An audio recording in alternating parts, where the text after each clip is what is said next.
Hi everyone. So today I'm going to be discussing my lesson plan unit on the book Not If I See You First that's written by Eric Lindstrom. I want to start off by saying that I chose this book because I work in a transition classroom with adults with disabilities that are 18 to 21. And the book focuses on a girl named Parker Grant. She's the typical 16-year-old girl who likes to run, has a lot of friends, and is very outspoken. She has a lot of rules that go along with her disability of being blind. And for those of you who haven't maybe worked with people with disabilities, they sometimes have these rules. They're very black and white, and they don't often like to bend. So the book deals with kind of navigating friendships and disappointment and going after your dreams. So I thought that this would be a good fit and something that I could use with my students. The book here is rated for ages 15 and up, which is perfect for the group that I work with. My youngest student is 18, but the age range goes all the way up to an adult who is in his 50s. I also wanted to use this book because it was an easy read and it's something that I would be able to use with my students, that we could sit down, read together, and kind of break apart and make connections to their real life experiences.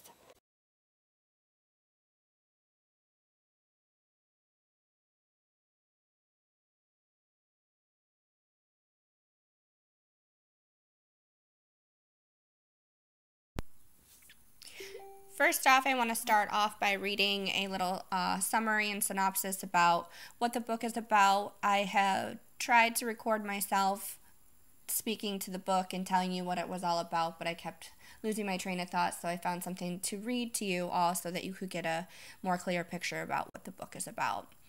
So here it says on teenreads.com. In his first debut novel, Not If I See You First, Eric Lindstrom captures his readers' hearts as he weaves a tale of friendship, loss, and love. The story starts as Parker Grant is starting her junior year of high school just after the death of her father. If dealing with a new living situation and grieving the loss of a loved one was not difficult enough, try doing it blind. Add misunderstandings with friends and romantic troubles into the mix, and you have Parker's complicated life. Lindstrom crafted complex and realistic characters extremely well. Parker is witty and smart, but she has also made her share of mistakes. The side characters are also well developed and experience events that complicate their lives. All of the relationships between the characters in the text explore what it means to be friends. This novel delves into topics that should be discussed more frequently in literature. The characters within are coping with the death of loved ones, divorce, the importance of communication, and disabilities. Even though Not If I See You First discusses multiple complex situations that are prominent in daily life, it handles them all well and doesn't trivialize or oversimplify any of the matters. The story emphasizes the importance of being empathetic and understanding that other people in your lives have problems as well. Despite handling so many serious topics, Not If I See You First is a very uplifting read. Parker's voice adds humor consistently throughout the text. The friendships throughout the tale are described masterfully, and readers will recall great times with good friends as they read about the situation Parker finds herself in with members of her support system. At its base, Not If I See You First is about handling the things that life throws at you. We get to read about Parker learning how to do just that as she manages her way through high school. For this reason, the book would be beneficial for all young adult and adult readers. The story reminds those who have outgrown Parker of the lessons of empathy, trust, and perseverance. For those still in high school, the book is more crucial. The characters are friends in situations similar to those in everyday life, and the lessons Parker learns are the ones that will help readers navigate through the teenage years. So as I read this, I was thinking a lot about my students because I have such a wide variety of ages and disabilities, and friendship for my students and socialization and the proper way to handle certain social situations and friendships is quite difficult. So this book is going to be able for us to make real life connections, maybe about learning how to survive and get along and be successful with your disability, as well as dealing with relationships and friendships and how to navigate difficult and complicated situations that sometimes are hard to talk about, and so I thought this was a really good fit. The lesson that I'm choosing to share with you all today is unlocking the text and doing a close reading of a chapter in the book. It's chapter 3, so this lesson will take place fairly towards the beginning of the lesson. Parker, being blind, has a lot of rules that she likes to abide by, and she likes all of her friends to respect and pay attention to. So chapter 3 is 2 pages, and it's full of 12 rules that she lives by and she expects other people in her life to live by, and she gets very agitated if somebody doesn't respect her rules. And so it's kind of a meaty part of the text because the language is sort of difficult would be difficult for some of my students. So this is why I felt like it would be a good place to take a look at this section and talk about maybe some rules that we ourselves have in friendship and what is important to us in our relationships. So on the next slide, I have written out for you the 12 rules that Parker lives by.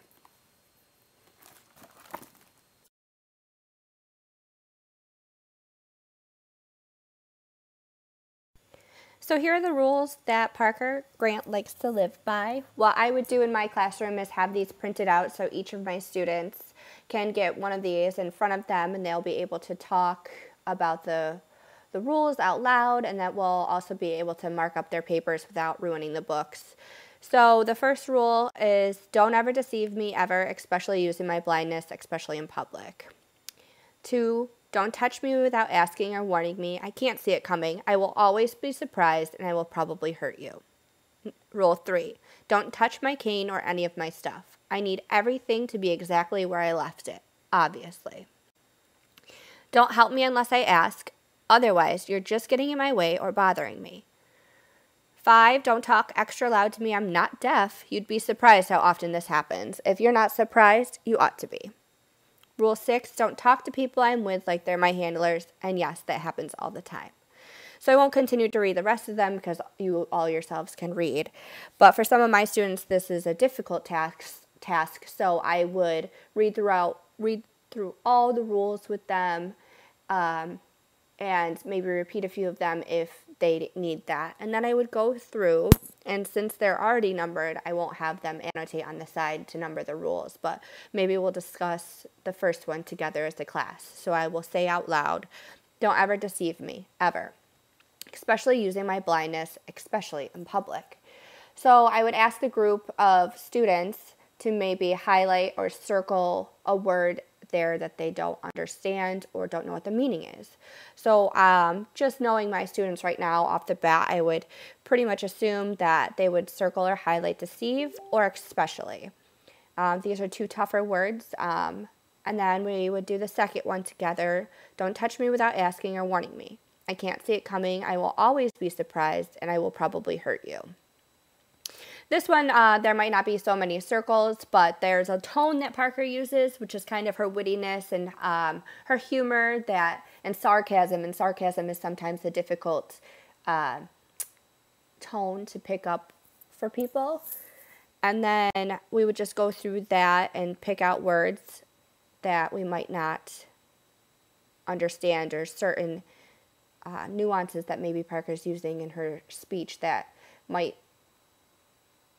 sound funny to my students, because will she necessarily hurt somebody if they come and touch her without warning? Probably not, and that might be something difficult that my students don't typically understand. So just looking over at these words, handler would be one that was probably a word that we would talk about, maybe even talking about blindness and what blindness is and how you can become blind, and maybe how that affects you in your life. Infinity would be another word that we would probably discuss along with betrayal. So once these words are all circled and highlighted, then I would have the students use a Frere model, which is something that we use in our classroom all the time to maybe pick out some definitions as a way to define some of these words and put it in our own words so we can understand them. So here is an example of the Frere model that I would use with my students. This is an example from the first rule with the word deceive in it.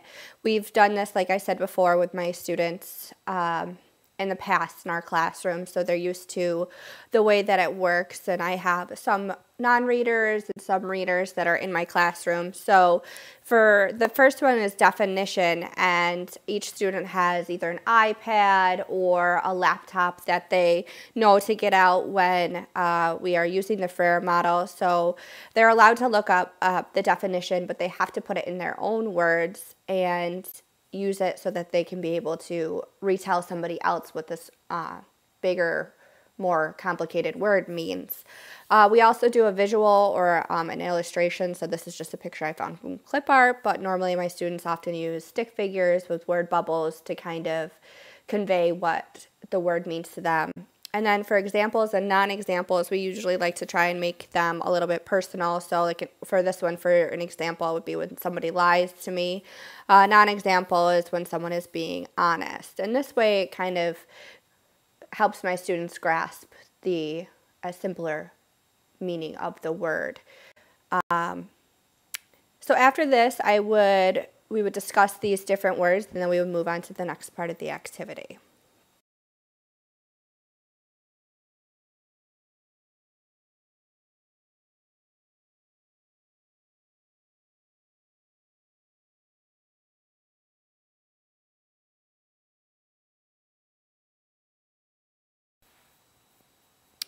So this is where I would wrap up the end of my lesson after we did the vocabulary and unlocking the text so that we really understood the rules and the boundaries that Parker has. We, in the past in my classroom, have discussed boundaries and what boundaries are important for and why we have boundaries, and that each person's boundaries or personal space is a little bit different. So this text and this portion of the book is really beneficial because we can make cross-content connections with my students. So here I would have a discussion with the class as a whole and maybe discuss about why Parker has some of the rules that she has, what rules that you think that you would maybe implement yourself if you were Parker, what rules you think Parker has that you wouldn't use, and what friendship is, and maybe how our disability affects friendship, and what we need from others in order for us to be successful and have successful friendships.